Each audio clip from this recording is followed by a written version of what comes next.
Today we have with us Mr. Muneeb, Imran, Sheikh. Privacy still is a niche concept, and they took your consent, and they even showed you the privacy notice. The jobs are cut due to the use of artificial intelligence. Because you have a lot of compliance practices coming. There are no two opinions about it, and I think there is a general consensus around it. Technology is a means to an end. Technology is not the end in itself. So there might be a lot of technology providers that might take a lead in ensuring privacy by design. We have already seen it with Apple. I mean, they are extremely concerned. Do you actually mean the surveillance by default?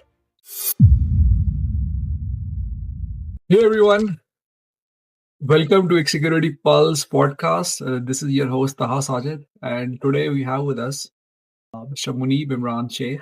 He's a dear friend of mine, and it is my pleasure to have him on the show. Welcome, Muneeb. Thank you so much, Taha, for having me. So, guys, today the topic what we have chosen is data reckoning, trust, power, and the price of privacy. When innovation is just racing ahead, so who protects the truth behind our data becomes, ever so important. Before we actually get into the questions and explain what this is all about, I want to tell you a small story. So my son, Mustafa, he play Fortnite, every day, And last week he came to me saying that, Dad, what is your credit card number? I was like, man, what? Why are you asking me? He said that a friend of mine in the game, we had a gaming room where the gamers exchange the messages and they talk to each other. So he was like, somebody's asking me my credit card number so that he can transfer me some tokens and where I can buy the gaming things within the game. So I was like, man, this is not right. So the kind of exposure we are giving to our kids, and our loved ones, although they are liking the technology, the kind of digital innovation, but the cost of data privacy is still there. And we need to not educate ourselves with the kind of risk that what we are getting into, but we have to be very sure that how we are exchanging the information, how much information we are feeding to the AI, so that is so important. And to discuss all of this, I could not find any better guest than Muneeb. He has been in the technology space for over 15 years now. Started his career in telecommunication, then moved to the infosec part of the things and data privacy. And the thing which I really like about him is he makes data privacy practical. Like, because we find a lot of people who talks about data privacy ethics, governance, AI, all those things, but he's really adding value by talking about subjects which are really practical to our day and age, and which really gives importance to the society in general. So that is what I really like about him. So Muneeb, like again, man, thank you for accepting our invitation, and congratulations to you for your book and that you have recently launched. We'll talk a bit about that as well. But welcome to the show again, and let's start our podcast. Thank you so much, Taha, for having me and for being so generous in your comments about me and my explanations around data privacy and any other concept.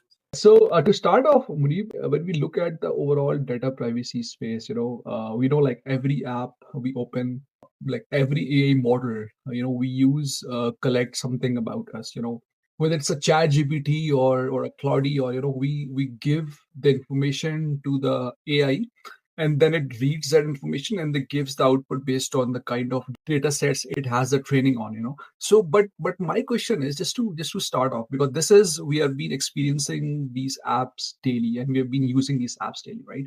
So who owns this data, like and should we really care that we are feeding all this information to the AI? So, see, the first thing is that in the modern day world, the data is something that defines us as a person.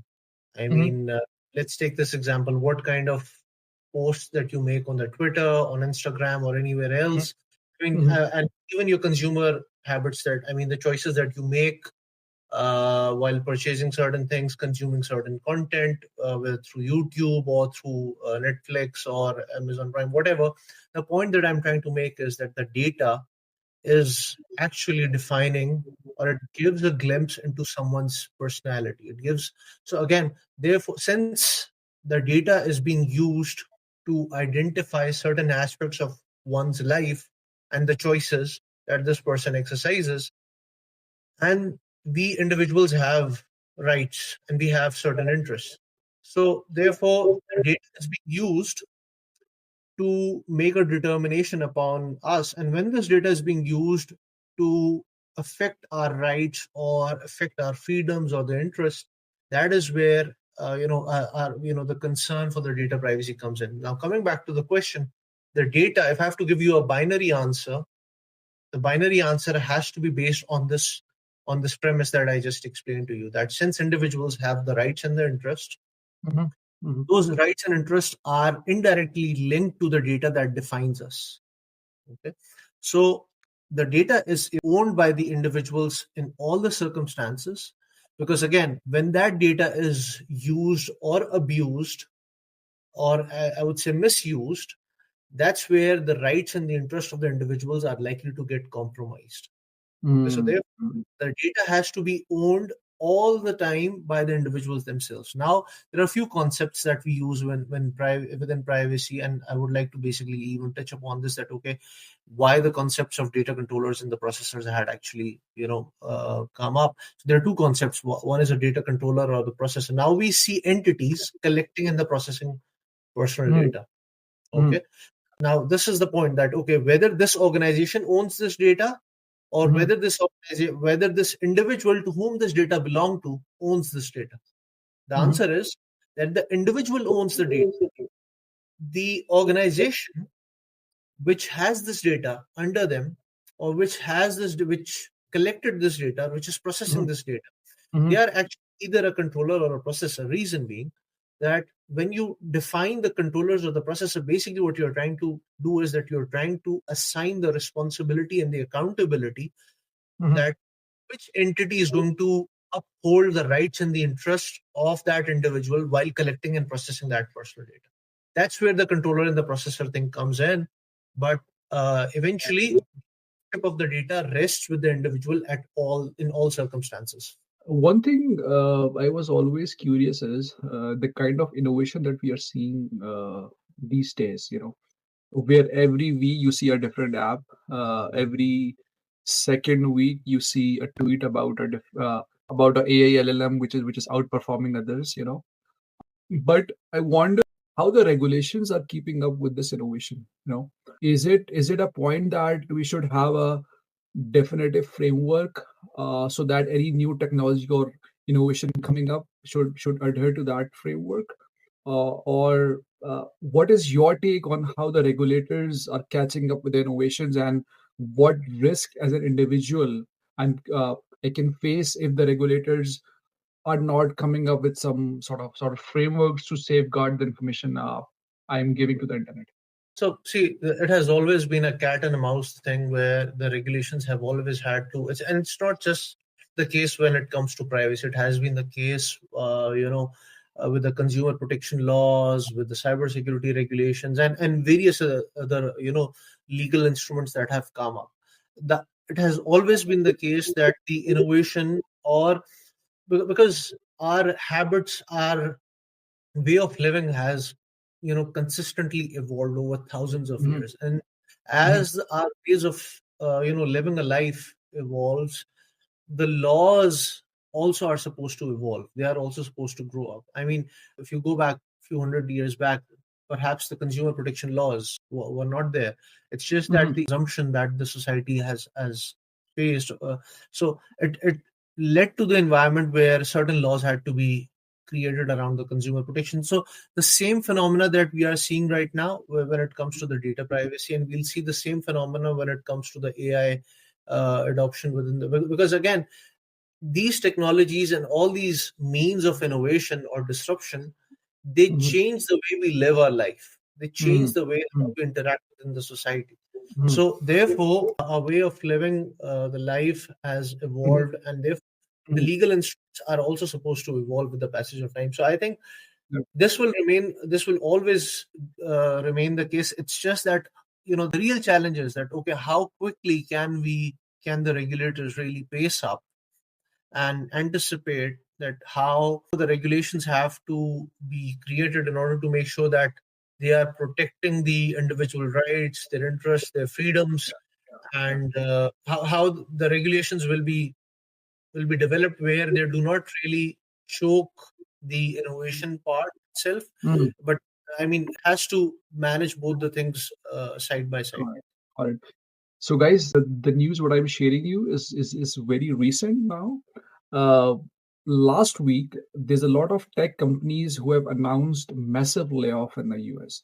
An account has gone like above 100,000, and now yesterday, so I live in Pennsylvania, okay, those and there is a one nearby hospital, which is our vicinity, and it is a 200-bed hospital. It's a big one, and it's getting close due to the layoffs. So, and I was watching news yesterday, and there was a point coming up that, hey, before that, like one of the reasons, apart from the economy, is apart from the other things, one of the reasons that is coming, that is the jobs are cut due to the use of artificial intelligence. And I watched an interesting news yesterday in which there was a debate that now there should be a law like under which the companies needs to tell how they're using AI and whether their use of AI is impacting any job positions or not. Because, hey, I mean, we cannot just innovate and at the cost of the people, laying off, because they have to run their family, and this would also impact the overall society, overall consumption spending as well, which can impact the overall prices of of the goods. So you're talking about innovation one, but also at the expense of the lot of other things as well. So we need to be very careful to how we use AI. We should not be just going one way. We're just doing innovation, but it has to become within a legal boundary. So this is what I think, and this has been going. So I feel to those people, and like I'm with you, Muneeb, on this. We have to, the regulators, I believe, has to catch up, with all of this thing going on, and there has to be some laws that can be also formulated around all of this, right? True. uh, so one thing that I would like to ask you, because I was watching your post, and mashallah, I really like your book. I got the chance to not finish it, but I have gone through a few pages of it, and I really like it. Like in terms of how you have articulated different and complex concepts. But what moment made you say that the world needs this book now? The only thing that I, along with my co-author, so Tahir Latif is a co-author who has helped to formulate this entire book. The thing is that privacy still is a niche concept, and we felt that it's very important that there has to be some kind of a, what should I say, a guiding tool, a book that can act as a Bible, if I may say, to help the aspiring professionals or to help the industry on how to implement privacy. I think the advantage that we had was that because of the cross-functional understanding that we had, so we felt it's very important to document our learnings and to also help the industry. Because again, the approach that we have adopted within our book is that we have started from a philosophical layer, and then we have tried to translate that into the governance part and how that governance has to be reflected into the daily operations. So we felt that the discourse that we often come across is either quite siloed, or it's not capturing things from the holistic lens. So therefore, we felt that it's extremely important to put out something that can help the industry or the privacy professionals. We have never claimed that we are the ultimate torch bearers of the truth over here. Obviously, we do expect that once we write things, our ideas are going to be content, which is absolutely fine. I mean, this is part of the process, because I mean that's how the industry grows. That's how any discipline actually evolves and progresses forward. So the idea was that whatever we have learned and whatever we have been able to implement, we try to document it, we put it out in the industry and the other aspiring professionals. Obviously, and as part of the process, We had to take certain inputs with some of our colleagues within the industry. I mean, there have been quite a number of professionals who have been extremely, helpful in sharing their opinions and sharing their experiences with us as well. So that was the trigger point last year in August, if I recall. I think that's the point when I had written down few things. I mean, around the data disposal and the data retention, and similarly other concepts. Uh, Around the privacy by design as a concept. Yeah, That's the yeah. point where I had started to feel that okay, I need to basically put it out somewhere. This is so timely, Muneeb, and I'm glad that you have done it.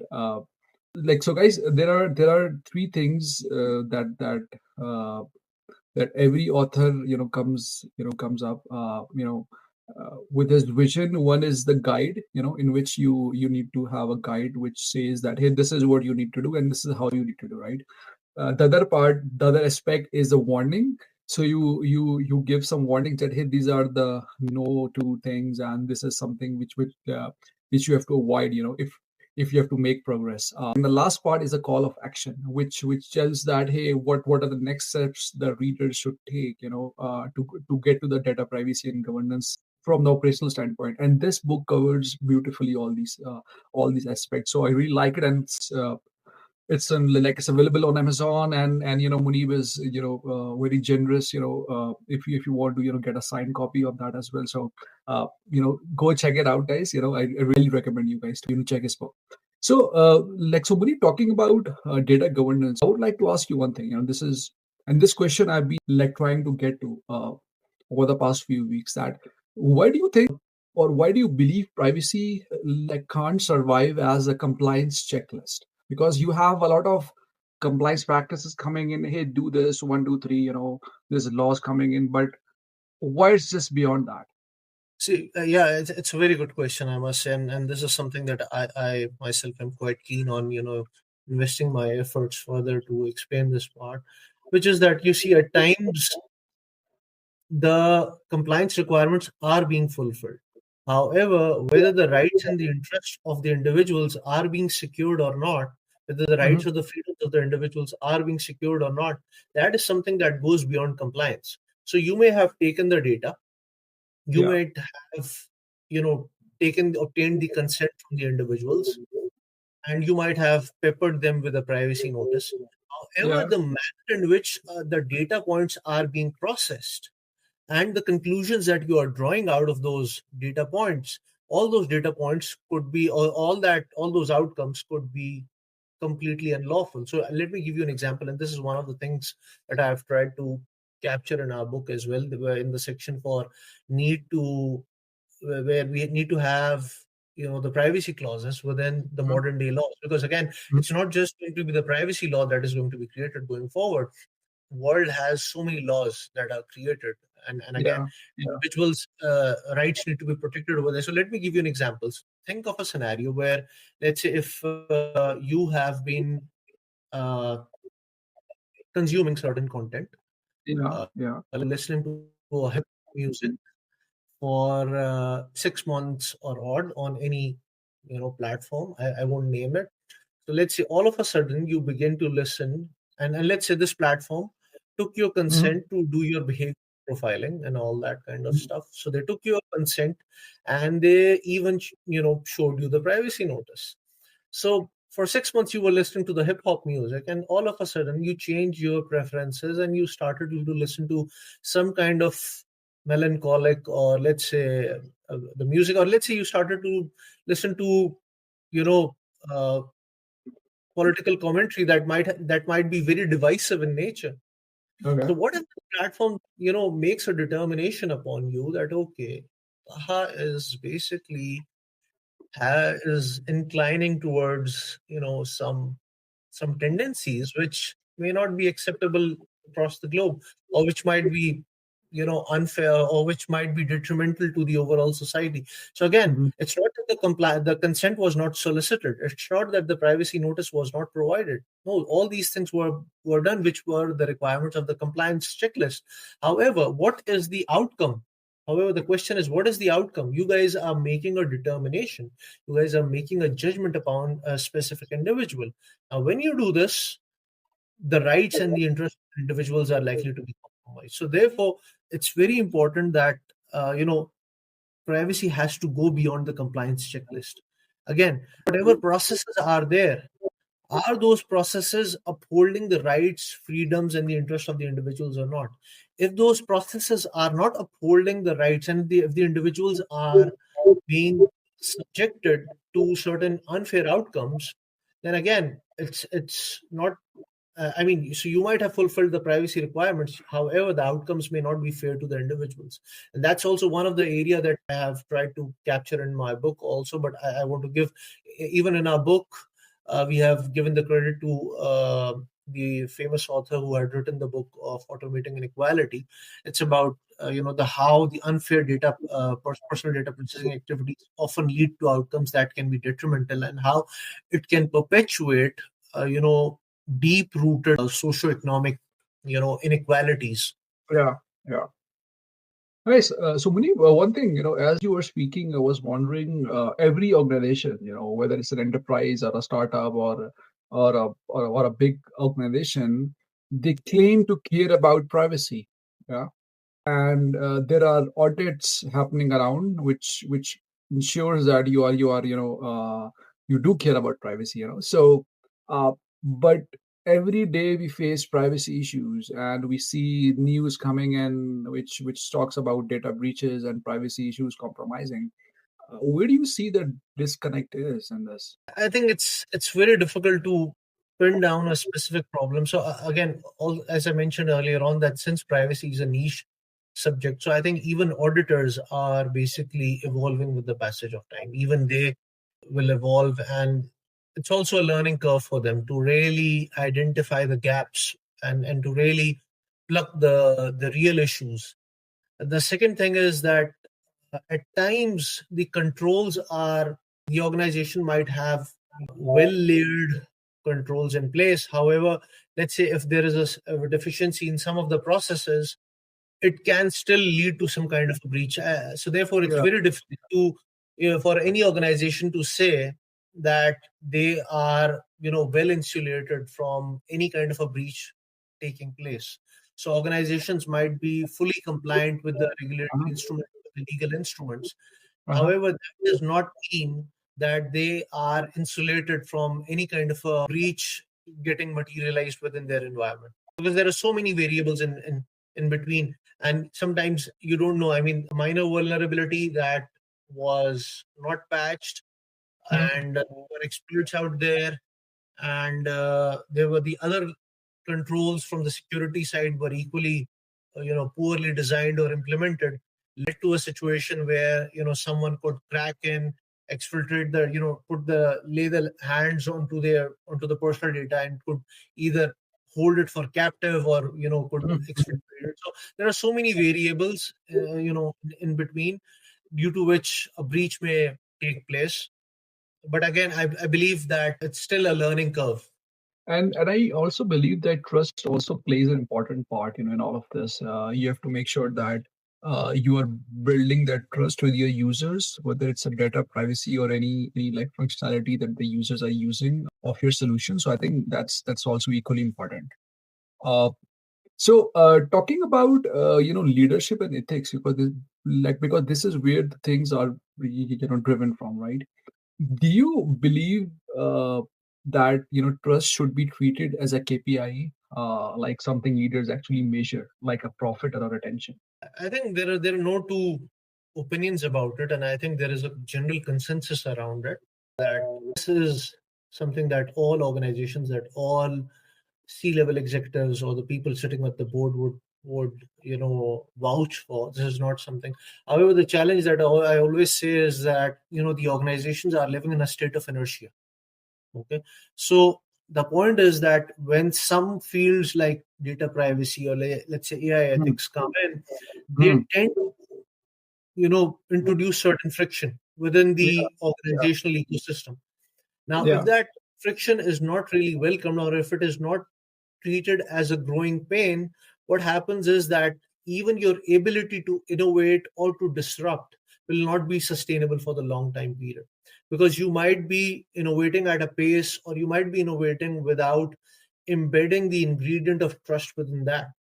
Okay, so you might have looked after things well when it comes to the consumer protection and the other things with regards to looking after the operational risks and the other aspects. However, the thing is that, again, trust is a very broad term, and it requires nuanced understanding. How does it really manifest within the organization? So I think everyone would vouch for having the trust within the services, and they would vouch for having the KPIs. But okay, the question is that what can be quantified, or what could be qualified as the which virtue would be qualified as the trust enhancing virtue? Yeah, how do you define that data point around it, right? And how do you Yes, collect those data points, yes. and how The do you second put thing those is, data points into compliance? Yeah. the second thing is that once this is done, the question is that, all organizations have this innate desire to innovate or to disrupt, so Yeah. that they Yeah. can get a bigger size, bigger piece of the pie from the Yeah. market share and all that, and Yeah. that is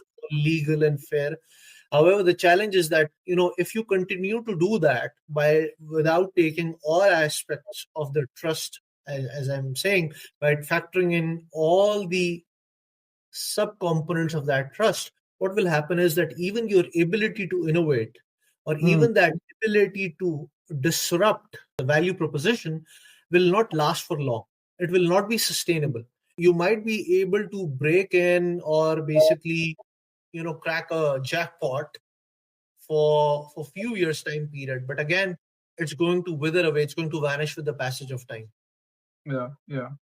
I think for me, it's about if you can have the data points around transparency, authenticity, like keeping users in check to what's going on around your operations. That then it would make things easier.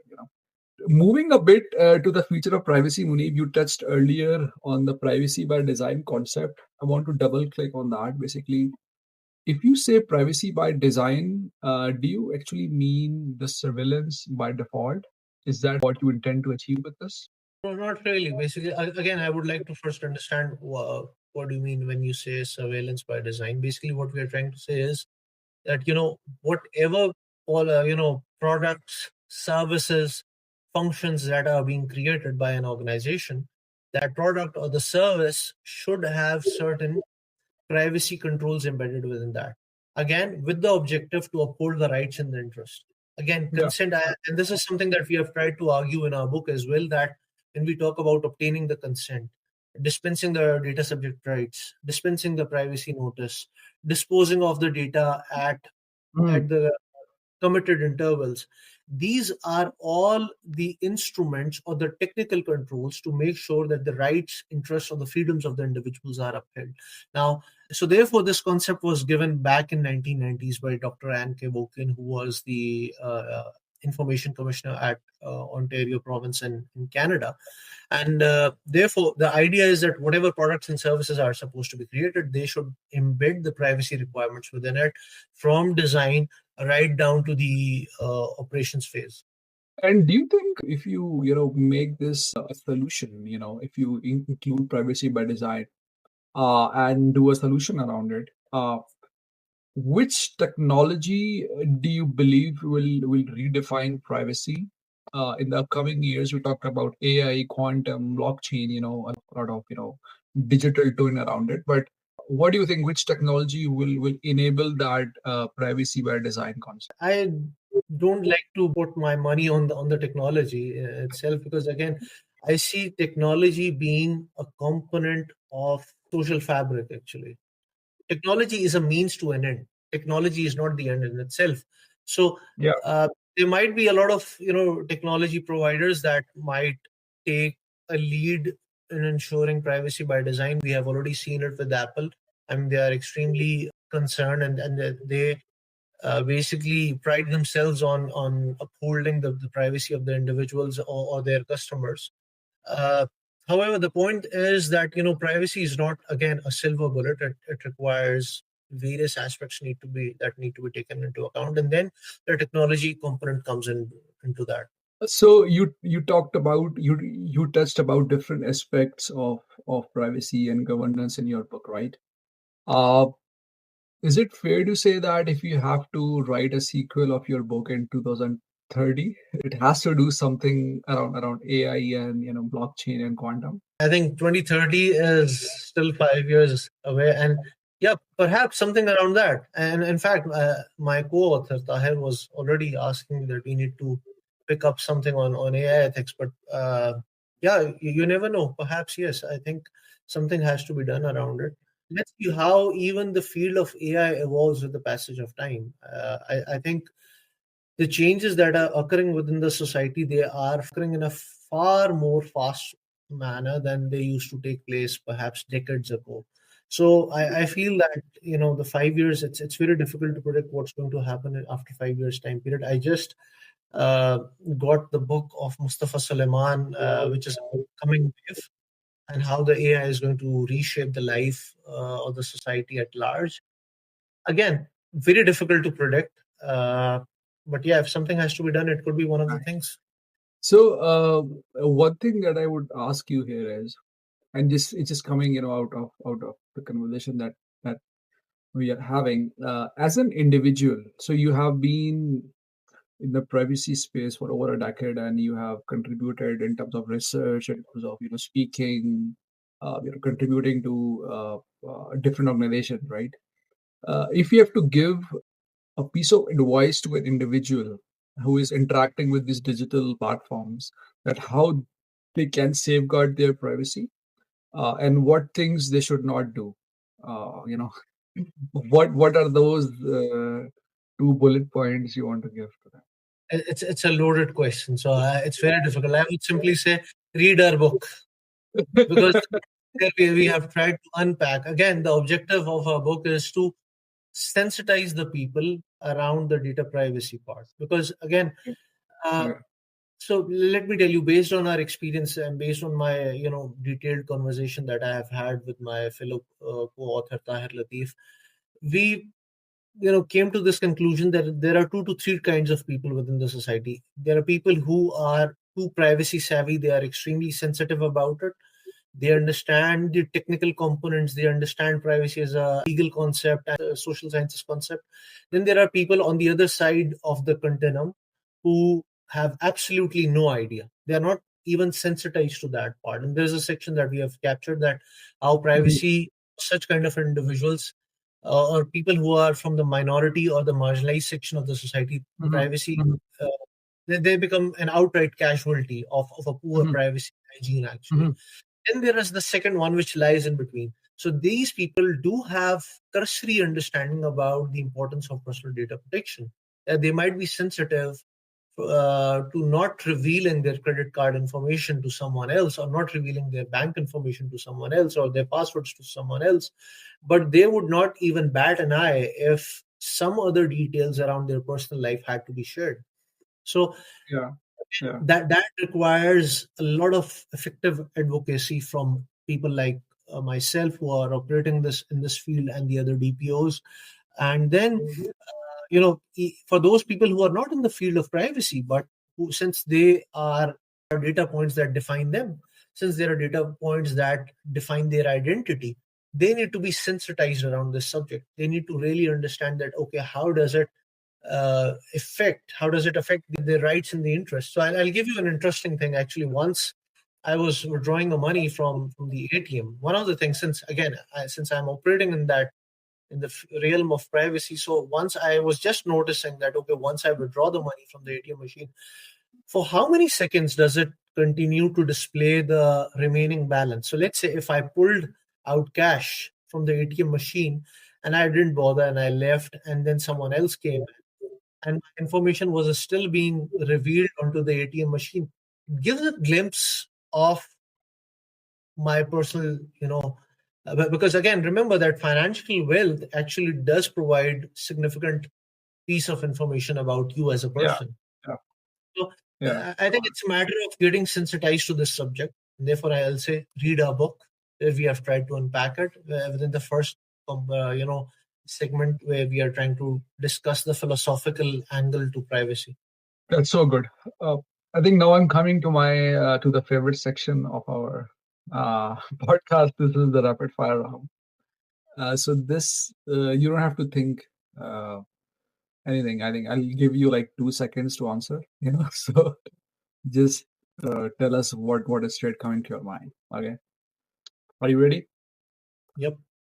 Okay. So one word that defines the future of privacy. Okay. Exciting. Okay. Okay. Cool. One regulation that changed the world for better or worse. I think GDPR, for better, for sure. Nice, nice. I also agree with you on this. One myth about privacy that drives you crazy. Ah, the understanding that, so people tend to confuse privacy with confidentiality. They are two different things. I agree. Innovation or regulation, who wins the next decade? Very difficult to say. I think I'm a firm believer. Any innovation without the regulations will not last long. Yeah. Any And growth. I'm a actually, keen what we are student. seeing. Yeah. I'm a keen student of history, and I've tried myself to equip myself even in the field of economics. I do not claim to be an expert. I'm a humble student. But one thing that I've learned is that anything which is done in a haphazard manner that does not have strong fundamentals, it is bound to vanish with the passage of time. It's bound to crumble with the passage of time. So no innovation can last if it does not look after the interest of the individuals at large.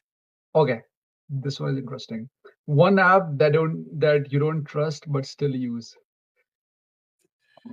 There are so many, so many. I don't. Nothing comes to my mind right now, but there are so many. I see. I see. Uh, one book that you would recommend about privacy other than yours. I think a book from Nita Farhani, "The Battle for Your Brain." It's extremely important. I think people who are, regardless whether they are operating in the field of Yeah. privacy or not operating in the field of privacy, they must read the book, "The Battle for Your Brain," which is about the neurotech. It will open up the minds of the readers. I think it helped even me to grow as a privacy professional. And the second book that I would say, again, it's not directly related to privacy, but something that I used to cringe upon, and that touched the idea. It was about the automating inequality. I see the obsession within the society around automation.